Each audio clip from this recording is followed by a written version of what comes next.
Assalamualaikum warahmatullahi wabarakatuh. Innal hamdalillah nahmaduhu wa nasta'inuhu wa nastaghfiruh.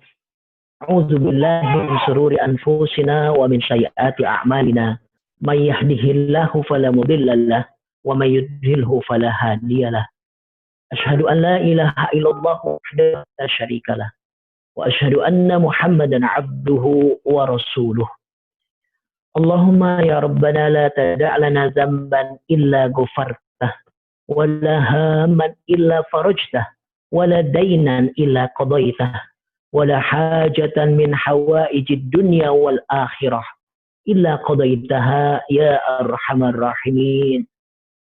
Qala Allah ta'ala fi kitabihil karim, a'udzu billahi minasy syaithanir rajim. Wa kadzalika ja'alna وَكَذَلِكَ جَعَلْنَاكُمْ أُمَّةً وَسَطًا لِتَكُونُوا شُهَدَاءَ عَلَى النَّاسِ وَيَكُونَ الرَّسُولُ عَلَيْكُمْ شَهِيدًا وَمَا جَعَلْنَا الْقِبْلَةَ الَّتِي كُنْتَ عَلَيْهَا إِلَّا لِنَعْلَمَ مَن يَتَّبِعُ الرَّسُولَ مِمَّن يَنقَلِبُ عَلَى عَقِبَيْهِ وَإِنْ كَانَتْ لَكَبِيرَةً إِلَّا عَلَى الَّذِينَ هَدَى اللَّهُ وما كان الله ليضيع إيمانكم إن الله بالناس لرؤوف رحيم. وقال تعالى أيضا كنتم خير أمة أخرجت للناس تأمرون بالمعروف وتنهون عن المنكر وتؤمنون بالله ولو آمن أهل الكتاب لكان خيرا لهم منهم المؤمنون وأكثرهم الفاسقون.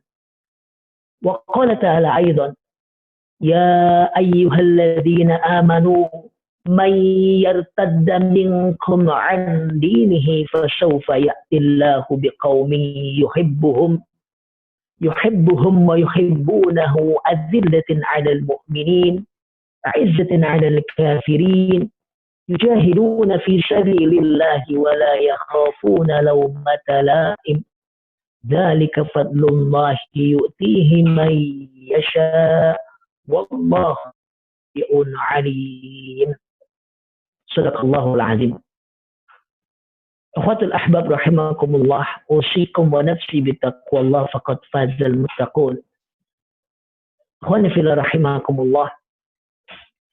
Walaupun sudah berlalu sejak tanggal 1 Muharram, tapi tema tentang hijrah masih kita lakukan, mengingat masih dalam bulan Muharram begitu ya.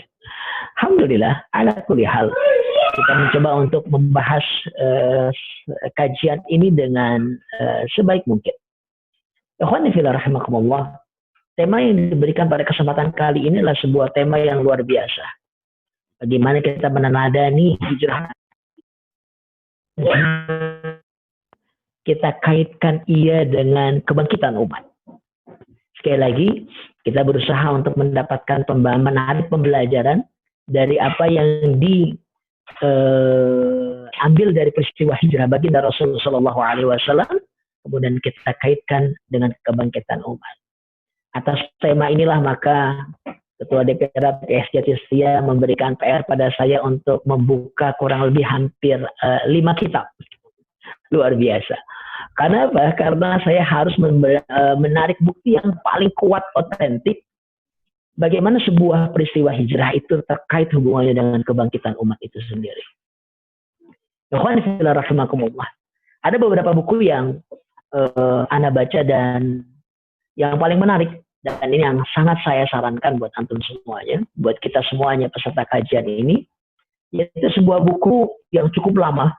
Ini saya ambil dari koleksi perpustakaan pribadi. Sebuah buku yang saya mendapatkannya di tahun 2006. Ya, saya buku Model Masyarakat Muslim, masih ada otentik tanda tangan saya sendiri tahun 2006. Judulnya Model Masyarakat Muslim. Buku ini sudah diterjemahkan oleh Progresif penerbitnya. Kemudian pengarangnya adalah Muhammad Abdullah Al-Khatib, ya, yang diterjemah oleh Bapak Iwan Kustiawan, kemudian disuting oleh Ibu Yani Suryani. Ya, cetakan pertama tahun 2006 kan oleh Progresio, penerbit dari Bandung. Ya, dan dipercetakan Samil Cipta Media Bandung. Bukunya tipis kok. Tipis. Tapi buku ini secara komprehensif dalam kerangka global menceritakan tentang karakter masyarakat Muslim. Jadi sehabis ini sebuah budaya yang sudah mulai luntur di era milenial. Ketika semuanya kembali kepada WA, kemudian media sosial, kalau nggak ada di WA, nggak ada di PDF, nggak ada di e-book, nggak ada yang membaca kan. Ya, sekarang saya berharap sekali, saya berharap kita semuanya punya tradisi untuk membaca. Sekali lagi kita punya tradisi untuk membaca, karena tradisi membaca ini adalah tradisi dari umat. Karakter umat inilah membaca. Loh, apa iya? Bukankah ayat pertama kali, ya ayat yang pertama kali diturunkan itu adalah perintah tentang itu. Iqra bismi rabbikal ladzi khalaq. Khalaqal insana min 'alaq. Iqra wa rabbukal akram alladzi 'allama bil qalam 'allamal insana ma lam ya'lam. Ikhwan fillah rahimakumullah, oleh karena itu maka budaya membaca itu enggak boleh luntur. Salah satu skill kebutuhan kita sampai 10 tahun yang akan datang adalah daya tahan kita dalam membaca. Oleh karena itu saya sangat berharap bahwa budaya membaca menjadi budaya yang terus hidup dalam keseharian kita. Jangan katakan bahwa saya sudah membaca dengan membaca Al-Quran. Membaca Al-Quran adalah wazifah kita. Sedangkan yang saya maksud dengan budaya membaca adalah membaca di luar Al-Quran. Karena menjadi wazifah kita dalam satu hari minimal satu juz kita membaca Al-Quran. Ya, lancar atau tidak lancar, mengerti atau tidak mengerti, tapi duduklah, luangkan waktu, buka Al-Quran, kemudian telah firman Allah Subhanahu wa Ta'ala tersebut. Karena ini merupakan bagian dari karakter. Kalau tadi budaya ini karakter yang mendasari umat ini. Kita kembali kepada kajian Ikhwan fillah rahimakumullah. Dalam kajian ini, sebelum sampai kita bicara soal kebangkitan umat dan hubungannya dengan mengambil pelajaran dari hijrah, maka kita perlu tahu apa sih karakteristik, apa sebenarnya ciri, apa sebenarnya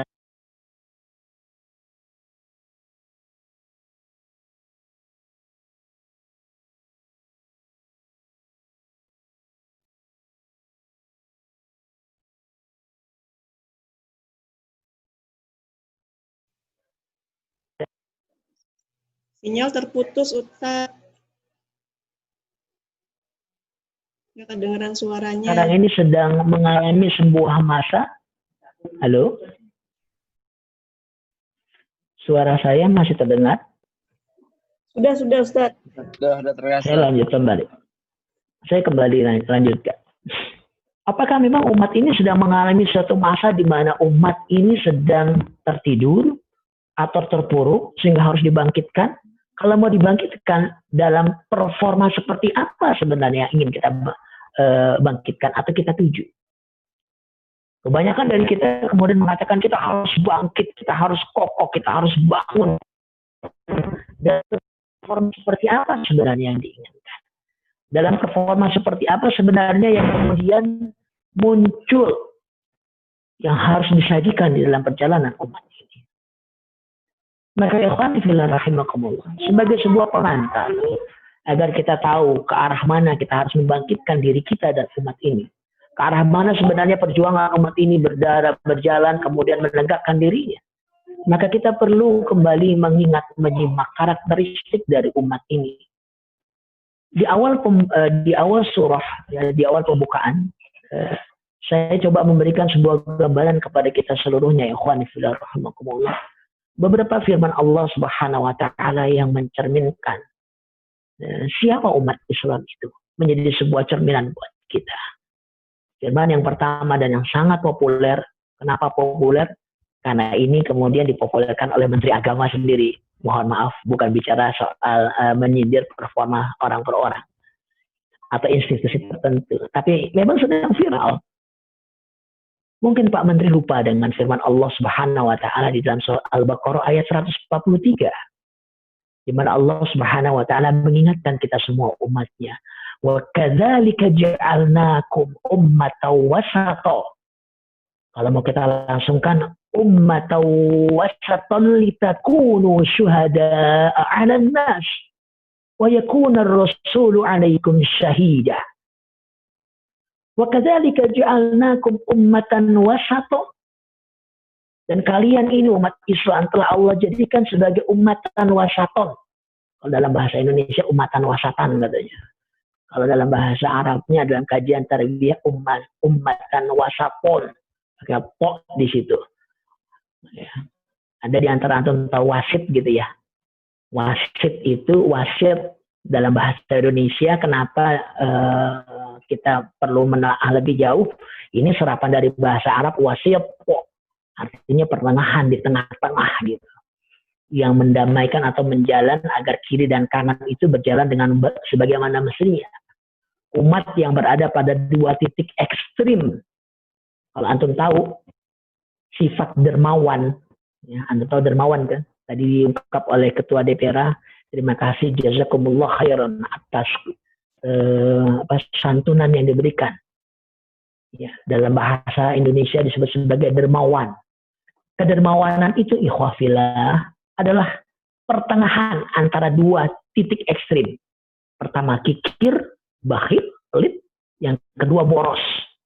Antara boros dengan kikir di tengah-tengahnya adalah dermawan. Ummatan wasata. Jadi kedermawanan itu adalah sifat pertengahan dari umat ini. Keberanian, contoh nih, keberanian adalah tempat di mana posisi dua ekstrim, ya, antara takut dengan ceroboh, takut dengan bukan ceroboh lah, ya, lalai, ceroboh. Antara takut dengan ceroboh itu nekat gitu. Di tengah-tengahnya lah keberanian itu sendiri. Allah Subhanahu wa taala mendefinisikan atau memberikan gelar kepada umat Islam sebagai ummatan wasatan. Kenapa? Karena memang umat ini akan berada di tengah-tengah, menjadi wasit, berada pada posisi di tengah. Maka dari sinilah umat wasatan itulah umat yang pernah terjadi radikalisme. Dan king bad tengah-tengahnya umat Islam gitu. Saya jadi sering heran dengan menyatakan istilah good gitu ya. Nanti ada good atau very looking, kemudian bad looking, di tengah-tengahnya umatan wasaton gitu. Jadi yang pertama ada karakter umat ini adalah umat hak, umat yang adil.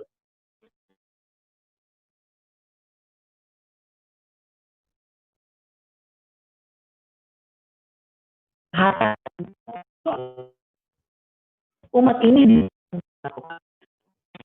dan bahwa terperistiwa ketika Sallallahu Alaihi Wasallam kemudian memindahkan Maqdis Al-Aqsa kemudian ke Makkah, ke Ka'bah. Semua beda. Di saat itulah maka akan kelihatan mana yang beriman dan mana yang tidak beriman. Yang pertama adalah umat wasatun, umat yang adil, yang proporsional, kalau dalam bahasa politiknya moderat.